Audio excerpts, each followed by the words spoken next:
Hello students, welcome to Physics Wallah, welcome to PW Bangla NEET. তো আজকে নিয়ে চলে এসেছি এমন একটা ছোট্ট ভিডিও, যেটা এখন হয়তো অনেক এমন স্টুডেন্টসরা রয়েছে যারা বোর্ড পরীক্ষা দিয়ে দিয়েছে এবং এবছর তারা 2026-এ তারা জেন পাস পরীক্ষাটা দেবে ভাবছে, এবং হাতে রয়েছে এই মুহূর্তে কটা মাস, হার্ডলি 2 মাস। কারণ 7ই জুন আমরা জানি জেন পাস পরীক্ষা 2026 সালে। তো এখন এপ্রিল মাস তো স্টার্ট হয়েই গেছে এবং মে মাস হাতে, তো হাতে রয়েছে 2 মাস।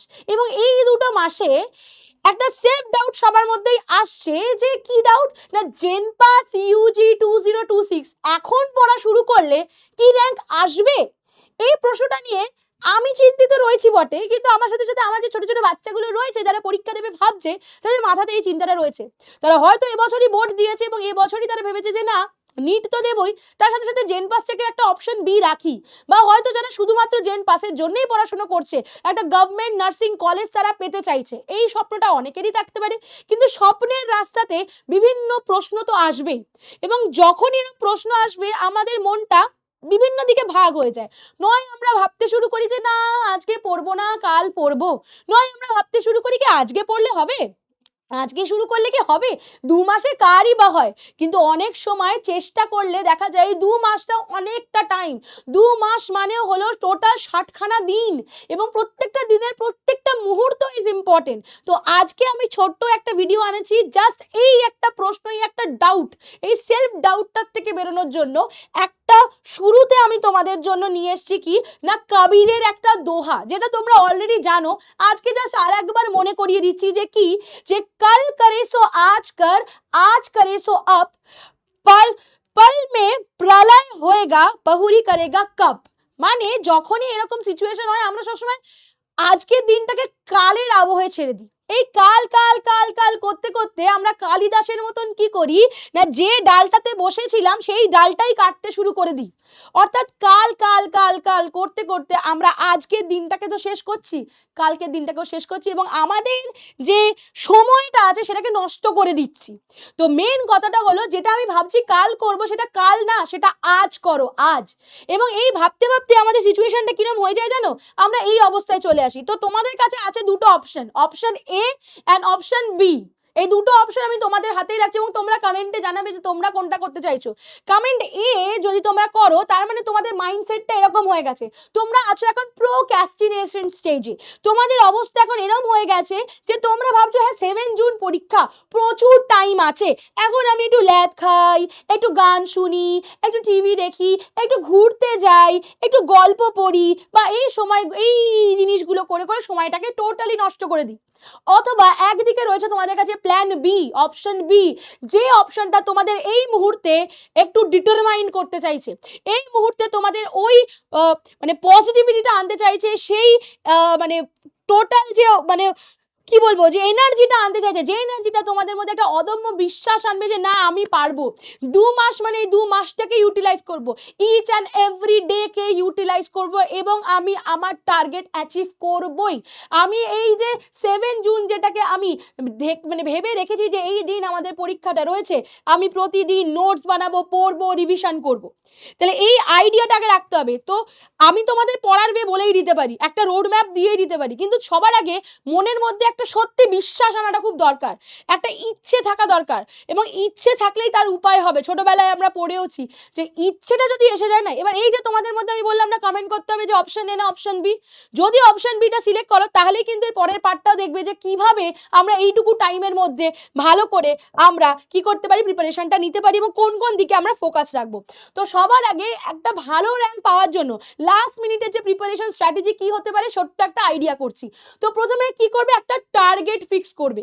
তো তোমাদের মনে রাখতে হবে যে জেন পাসে গভর্নমেন্ট কলেজ পেতে গেলে লাস্ট ইয়ার মোটামুটি 60 মার্কসে, অর্থাৎ 100-এর নিচে চলে এসেছিল 60 মার্কস পেলে। তো তোমাদের একটা মিনিমাম, এটা হচ্ছে আমি মিনিমাম বলছি, ঠিক আছে, this is the bear minimum যেটা আমি বলছি, মিনিমাম একটা টার্গেট এখন তোমরা 70 to 80 মার্কস রাখো, তাহলে অবশ্যই তোমরা গভর্নমেন্ট কলেজ পেয়ে যাবে। অর্থাৎ 100 এর নিচে র্যাঙ্ক তো চলেই আসবে, হয়তো 50 নিচেও চলে আসতে পারে। তো তোমাদের সবার আগে একটা টার্গেট, আগে একটা আমরা লক্ষ্য রাখবো, তারপরে আমরা সেই দিকে ছুটতে পারবো না, লক্ষ্যহীনভাবে চললে তো হবে না। তাহলে লক্ষ্য হলো আমাদের একটা টার্গেট রাখো, aim to score at least 70 to 80 marks, এটা মিনিমাম আমি বলেছি আবারও। কারণ তুমি যদি টার্গেট ধরো রাখলে 50, তাহলে সেখান থেকে কমে 40 পাবে। টার্গেট 70-80 রাখলে তুমি 60 পেয়ে যাবে, কি তার বেশি রাখলে। তো মোটামুটি তোমার র্যাঙ্কটাকে ভালো জায়গায় আনতে গেলে মার্কসটাকে আগে ভালো জায়গায় রাখতে হবে। নেক্সট কি আছে তোমরা জানো, তোমাদের সিলেবাস কি আছে, তোমাদের সিলেবাস এবার আপডেটও হয়েছে। যে তোমরা জানো তোমাদের যে ফার্স্ট পেপার যেটা আছে সেখানে তোমরা ফিজিক্স, কেমিস্ট্রি, বায়োলজি, ইংলিশ এবং হেলথ অ্যাপটিটিউড, নতুন টপিক যেটা অ্যাড হচ্ছে হেলথ অ্যাপটিটিউড, যার ক্লাসেস অলরেডি আমরা নিচ্ছি, এই টপিকগুলোর ব্যাপারে তোমাদের এটা হচ্ছে ফুল মার্কস। তো এবার তোমাদের এখানে টার্গেট রাখতে হবে। তো তোমাদের কাছে যদি মনে হয়, এবার যেহেতু তোমরা 12 পার্টটা ভালো করে পড়ে নিয়েছো, দরকার 11 এর রিভিশনের জন্য, তো আমি মনে করছি তোমাদের 3টে জায়গাকে, আগে যেমন লজিক্যাল রিজনিং ছিল এখন সেটা সরে গেছে, 3টে জায়গাকে একদম স্ট্রং রাখতে হবে। কোনটা? প্রথমত বায়োলজিকে একদম স্ট্রং রাখতে হবে, ইংলিশকে স্ট্রং রাখতে হবে, হেলথ অ্যাপটিটিউডকে স্ট্রং রাখতে হবে, এই 3টে জায়গাকে স্ট্রং রাখতেই হবে। তো বায়োলজিতে মিনিমাম 20 টার্গেট করতেই হবে, 20 to 22 টার্গেট করতে হবে। ইংলিশেও আমি বলে দিচ্ছি target at least 18 to 20 target রাখতেই হবে। হেলথ অ্যাপটিটিউডস এর ক্ষেত্রে যেহেতু এটা প্রথমবার আসছে, তো আমি 15 to 18 মার্কস টার্গেট রাখছি। তাহলে ম্যাম কেমিস্ট্রি আর ফিজিক্সের ক্ষেত্রে আমি যদি 15 মার্কসও রাখি, কারণ কেমিস্ট্রি ফিজিক্স অনেকেই হয়তো স্ট্রং হয় না বা অনেকেই সেভাবে প্রিপারেশনের টাইম পায় না, তো আমি মোটামুটি তোমাদের বলছি মিনিমাম 15 তো তোমরা টার্গেট রাখো। তাহলে এখানেই তোমাদের 30 মার্কস, এখানেই হয়ে যাচ্ছে তোমাদের 50 মার্কস কিন্তু হয়ে যাচ্ছে। বায়োলজি, ফিজিক্স, কেমিস্ট্রি মিলিয়ে তোমাদের কিন্তু কত হয়ে যাচ্ছে এখানে 30, 20, 40, 50, 50 মার্কস হয়ে গেল। বাকি এই পার্টটা থেকে যদি তোমরা 20 বা 15-15ও পেয়ে যাও, তাহলেও কিন্তু 80 মার্কস তোমাদের হয়ে যাচ্ছে। তাহলে যে টার্গেটটা আমি রেখেছিলাম 70 to 80 ইজিলি অ্যাচিভেবল কিন্তু হয়ে যেতে পারে। নেক্সট আমরা যে টপিকটায় যাব, নেক্সট টপিক হচ্ছে স্টেপ 3 হচ্ছে প্রপার রিসোর্সেস, অর্থাৎ তোমাকে পড়তে হবে কোন জায়গা থেকে। কারণ অনেক সময় স্টুডেন্টরা বললাম দিকভ্রষ্ট হয়ে পড়ে, তো তোমাদের যে নোটসগুলো আছে, তোমাদের এনসিইআরটি বই আছে, কারণ লাস্ট 2 ইয়ার্সে এনসিইআরটি থেকে কোয়েশ্চেন এসেওছে, তো সেই জায়গাগুলোকে ফোকাস করো। এনসিইআরটি বই ক্লাস 11 and 12 এর বই যেটা আছে সেই বইটাকে ভালো করে দেখো। এছাড়া তোমাদের বোর্ডের বইটাকে পড়ো, পিওয়াইকিউস দেখো, অলরেডি আমাদের পিওয়াইকিউ সিরিজ চলছে, মক টেস্ট দাও, very very important, and MCQ practice করো। এখন এমসিকিউ প্র্যাকটিস করা ছাড়া একটা পার্ট পড়ো, সেই দিন সেই পার্টের এমসিকিউ করো, এইভাবেই তোমাদের চলতে হবে। সিলেবাস কমপ্লিট করবে, অ্যাক্টিভ রিকল অর্থাৎ রিভিশন এবং weekly mock test and analysis. 2 মাস আছে, 2 মাসে উইকলি অ্যাক্টিভলি যদি মক টেস্ট দিতে থাকো, অটোমেটিক্যালি নিজেদের পজিশনটা বুঝতে পারবে। তো নিজের জায়গাটা বোঝাটা খুব দরকার। নেক্সট চলে আসে হাই ওয়েটেজ ফিজিক্সে কোন কোন চ্যাপ্টার আছে সেগুলো দেখা, কারেন্ট, ইলেকট্রিসিটি, রে অপটিক্স, মডার্ন ফিজিক্স সেই পার্টগুলো। হাই ওয়েটেজ কেমিস্ট্রিতে কোন কোন চ্যাপ্টার আছে সেগুলো দেখা। হাই ওয়েটেজ বায়োলজিতে যেমন human physiology, genetics, evolution, ecology, plant physiology, very very important part হলো সেল বায়োলজি, এই পার্টগুলোকে দেখা। এবং হাই ওয়েটেজকে বুঝতে গেলে আমাদের বুঝতেও হবে যে কোন কোন চ্যাপ্টার থেকে কিরকম কোয়েশ্চেন এসেছিল, যার একটা ওভারভিউ আমি তোমাদের দিয়ে দেবো। নেক্সট আছে ইংলিশ, যেখানে synonym, antonym, vocabulary, basic grammar, reading comprehension সেগুলো। এবং হেলথ অ্যাপটিটিউড নতুন টপিক, তার আন্ডারে ফার্স্ট এডের basic, personal hygiene and nutrition, community health, vaccination, communicable ডিজিজেসের ব্যাপারে, বিভিন্ন ডিজিজের সাথে পজিটিভ এজেন্ট তার ব্যাপারে আলাদা করে পড়া। এবং last but not the least, যেটা তোমাদের অবশ্যই মনে রাখতে হবে, that is daily practice strategy. যে আমি এনসিইআরটির কনসেপ্টকে ডেলি রিভাইজ করব, আমি সলভ করব 50 to 100 MCQ per day, analyse করব মিস্টেককে, রিভাইজ করব উইক টপিকসগুলোকে। এবং মনে রাখবো 3টেই হলো আমার পিলার, এই 3টে পিলারের উপর ডিপেন্ড করে আমার রেজাল্ট সব কিছু রয়েছে। কি কি? কনসিস্টেন্সি, ডেলি আমাকে কনসিস্টেন্টলি কাজটা করতে হবে, রিভিশন এবং মক প্র্যাকটিস, এই 3টে যদি আমরা করি, এই 3টে পিলারকে মেনে চললে তোমার র্যাঙ্ক আটকাতে কেউ পারবে না। তো এখানে আমি কি লিখলাম, এরপরে এখানে একটা জেনারেল আইডিয়া দেওয়া আছে, মোটামুটি বায়োলজি আমাদের 11-এর টপিক থেকে কিরম কোয়েশ্চেন এসেছে, 24-25-এ এখানে আমাদের 12-এর থেকে কীরকম প্রশ্ন এসেছে, তার এরকম টপিকগুলো দেওয়া আছে। তাহলে আমি তোমাদের কি বললাম, তো এখান থেকে দেখে নেবে খুব ভালো করে। সেল ডিভিশন, সেল সাইকেল ভীষণ important part, cell cycle, cell division ভীষণ ইম্পর্টেন্ট পার্ট, বায়োমলিকিউলস খুব ইম্পর্টেন্ট পার্ট, এদিকে ফটোসিনথেসিস, রেসপিরেশন খুব ইম্পর্টেন্ট পার্ট, 2025-এও প্রশ্ন এসছে এখান থেকে।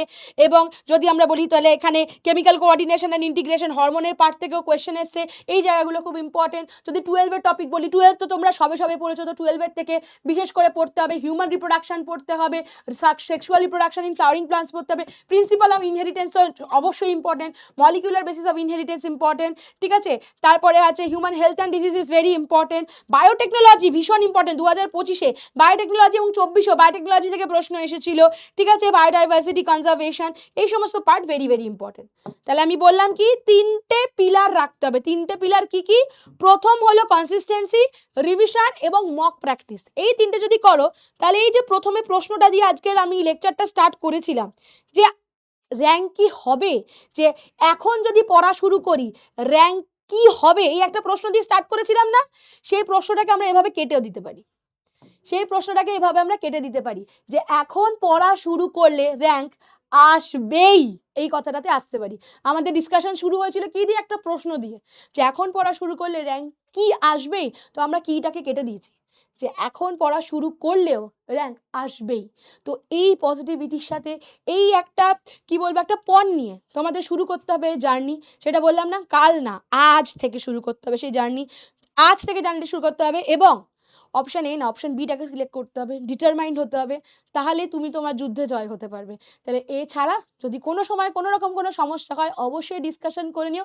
টিল দেন ভালো করে পড়তে থাকো, তোমাদের প্রত্যেককে অল দ্য বেস্ট আর থ্যাংক ইউ।